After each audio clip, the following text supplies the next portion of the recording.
Da li je stvaranje Jugoslavije bilo istorijska šansa ili najskuplje plaćena greška u srpskoj istoriji?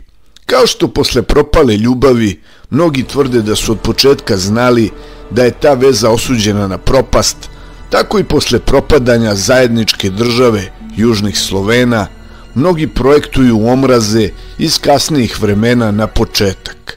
Ako bismo tražili ime stranke, ime političara ili intelektualca koji je u razdoblju od 1914. do 1918. godine zagovarao ideje drugačije od jugoslovenskih, teško da bismo ga našli, osim slavnog vojvode Živojina Mišića.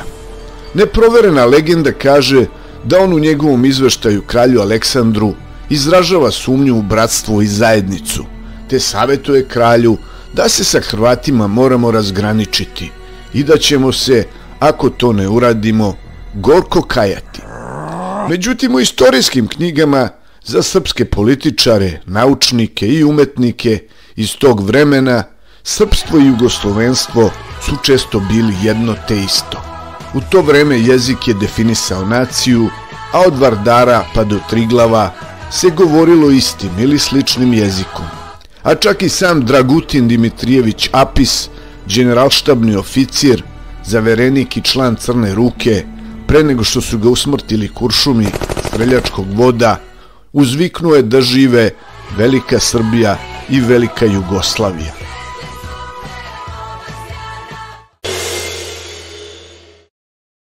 Što se tiče jugoslovenskog pitanja, njega je sama Austrija stavila na dnevni red od dana aneksije Bosne i Hercegovine, a naročito od objave rata Srbiji 1914. godine.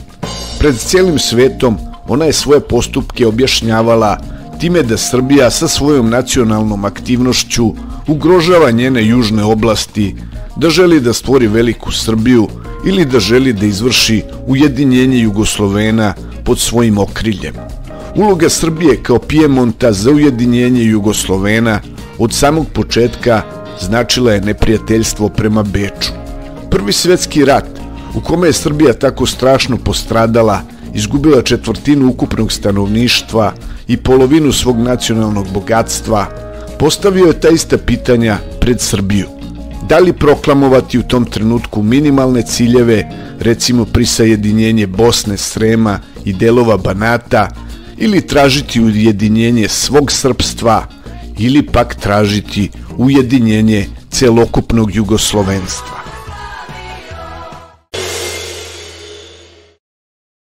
U decembru 1914. godine srpska vlada, koja se povukla u Niš, donosi Nišku deklaraciju u kojem je ministarski savet Kraljevine Srbije formalno proglasio svoje ratne ciljeve. Napisana u formi vladine izjave, objavljena je tokom Kolubarske bitke kao odbrambena deklaracija kojom se tražila podrška južnih Slovena koji su živeli u Austro-Ugarskoj. Sadržala je obećanje da će srpska vlada raditi na oslobađanju svih južnih Slovena od tuđinske vlasti i uspostavljanju zajedničke južnoslovenske države nakon rata.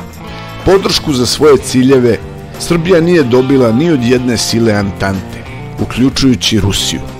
U to vreme sile Antante podržavaju očuvanje Austro-Ugarske i prioritet im je da u svoj tabor pridobiju neutralne države, pre svega Italiju, i njoj obećavaju značajna teritorijalna proširenja. Italija je tražila Južni Tirol, Trst, Istru i velike delove Dalmacije. Pregovori Italije sa silama Antante završeni su u aprilu 1915. godine potpisivanjem tajnog londonskog ugovora, a Italija objavljuje rat Austro-Ugarskoj. Ovakav razvoj događaja i strah da će Dalmacija postati plen italijanskog imperijalizma ubrzao je stvaranje Jugoslovenskog odbora 1915. godine, koji je bio političko interesno telo formirano od strane južnoslovenskih političara iz Austro-Ugarske, uglavnom hrvatske nacionalnosti. Na čelu odbora bili su srpski advokat Ante Trumbić i dubrovačko-riječki novinar Frano Supilo, obojica ugledni dalmatinski političari, a sa njima je bio i vajar Ivan Meštrović. Cilj ovog tela je bilo ujedinjavanje svih južnoslovenskih naroda u jednu nezavisnu državu. Smatrali su Jugoslovene za jedan troplemeni narod, a u Austro-Ugarskoj su govorili kao o tamnici naroda. U maju 1917. godine neki drugi Hrvati i Slovenci predlagali su da se Austro-Ugarska preuredi na trijalističkom principu, to jest da se uz Austriju i Ugarsku stvori treća jedinica koja bi obuhvatila sve južnoslovenske zemlje u monarhiji, Sloveniju, Hrvatsku, Bosnu i Hercegovinu, kao i Vojvodinu. Ta majska deklaracija je predviđala rešavanje hrvatskog pitanja unutar Austro-Ugarske, ali taj predlog nije bio prihvaćen. Jugoslovenski program srpske vlade ulazi u krizu. Te 1917. godine Rusija izlazi iz rata, a Srbija ostaje bez svog najvažnijeg saveznika. Takav razvoj događaja doveo je do toga da Jugoslovenski odbor sa Kraljevinom Srbijom potpiše Krfsku deklaraciju 1917. godine. U deklaraciji su se složili da na bazi samoopredeljenja naroda i na demokratskim principima osnuju zajedničku, jedinstvenu, slobodnu i nezavisnu državu koja će biti ustavna i parlamentarna monarhija s dinastijom Karađorđevića na čelu. A prema toj unitarističkoj ideji Srbi, Hrvati i Slovenci uzimani su kao ravnopravni i kao jedan narod. Mnoga pitanja u budućem ujedinjenju su ostala otvorena pošto se glavni pregovarači Nikola Pašić i Ante Trumbić nisu saglasili po mnogim pitanjima. Pašić se zalagao za unitarnu državu, dok se Trumbić zalagao za federalnu državu, ostavljajući značajna ovlašćenja federalnim jedinicama i čuvajući nacionalna prava. Godine 1917. u rat ulaze i Sjedinjene Američke Države, a njihov predsjednik Woodrow Wilson zagovara princip samoopredeljenja u svom govoru poznatom kao 14 tačaka.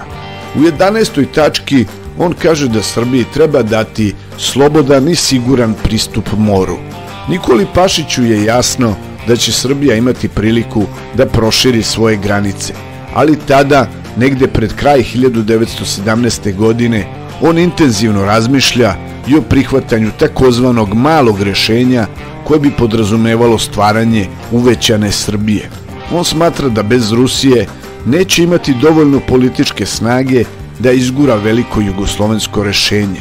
Naravno, on uzima u obzir puno faktora u analizu i to malo rešenje o kome se tako puno raspravljalo tokom krize i ratova 90-ih nosi svoje opasnosti i probleme. Srbija sa Sremom, Bosnom i Hercegovinom, Makedonijom, Crnom Gorom i Kosovom bila bi zemlja od nekih 8 miliona stanovnika. Kraljevina Srba, Hrvata i Slovenaca koja je nastala je imala oko 12 miliona stanovnika.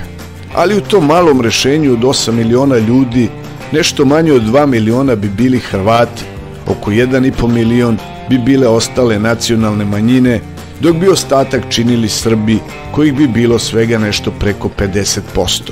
Uz to veliki deo srpskog naroda bi se opet našao van granica te države. Međutim, na frontovima se događaju promene, koje će dovesti do toga da velike sile promene svoj stav u ukidanju Austro-Ugarske.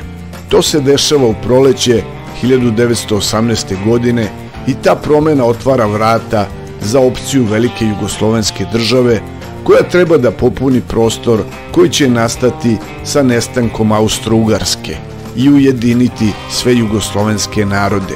Jedini problem, kasnije će se ispostaviti, je to što Srbi to ujedinjenje vide na jedan način, dok ga Hrvati i Slovenci vide na drugi način. U jesen 1918. godine Austro-Ugarska se raspada.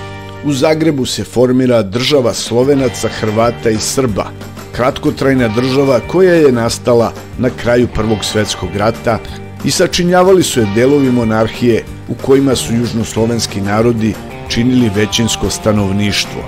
Ova država trajala je malo više od mesec dana i zvanično je bila priznata jedine od Kraljevine Srbije. Brzo se ispostavilo da ova država nema resurse kojima bi uspostavila efikasnu vlast na područjima pod svojom nominalnom kontrolom. Još veća opasnost je bilo to što je bila međunarodno nepriznata, što su pokušali da iskoriste neke susedne države kako bi se teritorijalno proširile na njenu štetu. Italija je bez većeg otpora okupirala Istru, Rijeku, Trst, Slovensko primorje i velike delove Dalmacije, to je sve teritorije koje su joj obećane po Londonskom ugovoru kao nagrada za stupanje u rat na strani Antante. Istovremeno su izbili oružani sukobi s austrijskim trupama koje su nastojale da preuzmu vlast u Mariboru i drugim delovima Slovenije, dok su mađarske snage slično pokušale da učine u Prekomurju i Međumurju. Narodno veće države Slovenaca, Hrvata i Srba je vrlo brzo shvatilo da jedinu alternativu komadanju zemlje i anarhiji predstavlja njeno što brže ujedinjenje sa Srbijom, koja je iz rata izašla kao pobednik na strani Antante. U skladu s tim je u Beograd poslata delegacija koja je sprovela formalno ujedinjenje države SHS i Kraljevine Srbije u novu državu. Neposredno pre toga i Crna Gora i Vojvodina su se direktno pripojili Srbiji, tako da je 1. decembra 1918. proglašenje nove države objavio regent Aleksandar Karađorđević u ime svog oca, kralja Petra I. I to je bilo to. I možda bi najlakše i najbolje bilo da smo svi postali Jugosloveni. Regent Aleksandar je pratio tu ideju i to ga je 1934. dovelo do atentata u Marselju. Pa da li je Srbija mogla drugačije da postupi tada? Mogla je, ali postojali su jaki razlozi sa svih strana za upravo ovo rešenje koje se dogodilo. Srpski političari su dobili sve Srbe u jednoj državi. Bojali su se očuvanja Habsburške monarhije u svome susedstvu.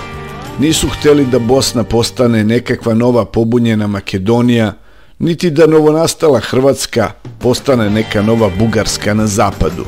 Umesto zemlje kojoj je prestonica bila na karauli na ušću Save u Dunav, Pašić i ostali su želeli veliku državu sa odbranjivim granicama. Nijedna od zemalja koje su nastajale u tom trenutku raspadanja carstava nije odolela tome da se proširi preko svog gubera. Posle svih strašnih žrtava koje su plaćene tokom 19. veka u Balkanskim ratovima i konačno u Prvom svetskom ratu, može se reći da je uoči ujedinjenja Srbija ostvarila sve svoje ciljeve. Što se Hrvata i Slovenaca tiče, oni i nisu imali puno izbora kao narodi koji su se borili na poraženoj strani u ratu, a i pošto je Italija bila tu, ljuta i spremna da zauzme velike delove njihove teritorije.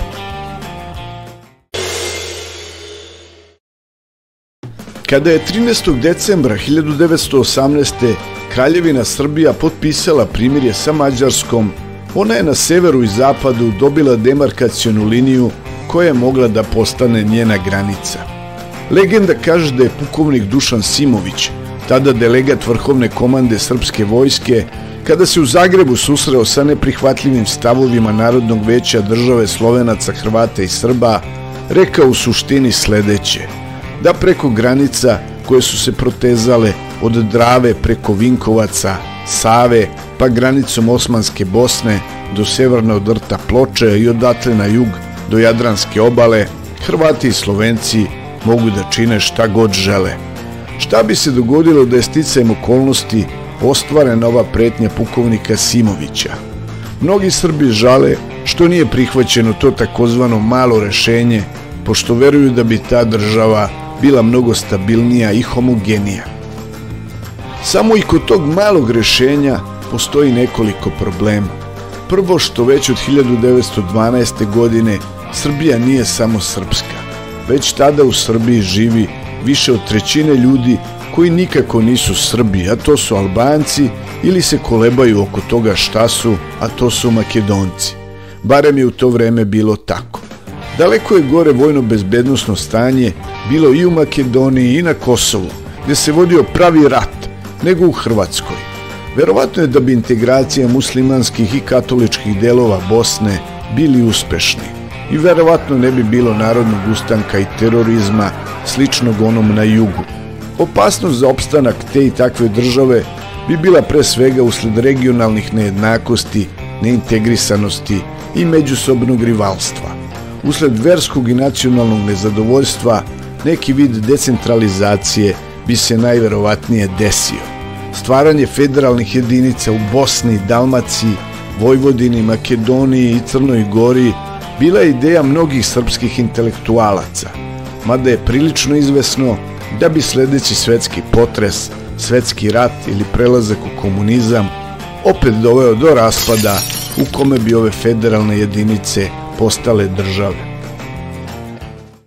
Ovakva Srbija bez jugoslovenskog okvira bi sigurno bila mnogo više provincijalna i oslonjena na crkvu. Beograd se verovatno ne bi mogao toliko povećati i kulturno uzdići nego što mu je to pošlo za rukom kao glavnom gradu velike Jugoslavije. Neke stvari bi verovatno bile izbegnute, poput stradanja od NDH, ali bi svakako postojala opasnost od regionalnog rata sa nekim od suseda. Ta uvećana Srbija bi se svakako uspešnije suprotstavila nacističkoj Nemačkoj. Okupirana i razorena, ipak ne bi baš mogla biti svedena na beogradski pašaluk. Srpski narod bi u budućim decenijama ipak imao trajni cilj i granice kojima teži, tako da bi svaka demokratizacija i svaki novi početak otvarao pitanje obnove Srbije iz 1918. godine. Ali eto, bi šta bi, nama Srbima ostaju dileme kad se setimo te 1918. godine, koje je možda najslikovitije definisao Danko Popović kroz svog Čiča Milutina. Pa tako Čiča Milutin kaže: "Ispado smo li mi malo smešni ili ispado smo malo ludi, što toliko izgibo smo za oslobođenje zemalja naše braće, ostalih južnih Slovena. I koliko je naše rođene, prave braće i sinova i očeva izginulo od 1912. do 1918. godine.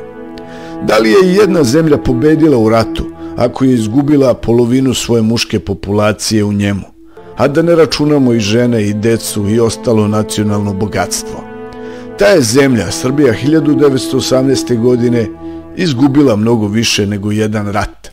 I sve te zemlje koje smo otimali od Turaka i Austro-Ugara, a za koje se posle ispostavilo da nisu naše, da li smo mi Srbi imali pametnija posla nego da ginemo za oslobođenje tih zemalja? Da li su oni čija je ta zemlja bila znali i od ranije da je njihova? Ako jesu, što je nisu sami osvajali i oslobađali, nego su se tek posle prisetili da je njihova? Tako se sve pita Čiča Milutin, ali ne vredi se sad vajkati. Tako je to bilo sa nama Srbima. Mi prvo izginemo, pa tek posle razmišljamo da li je to moralo baš tako da bude.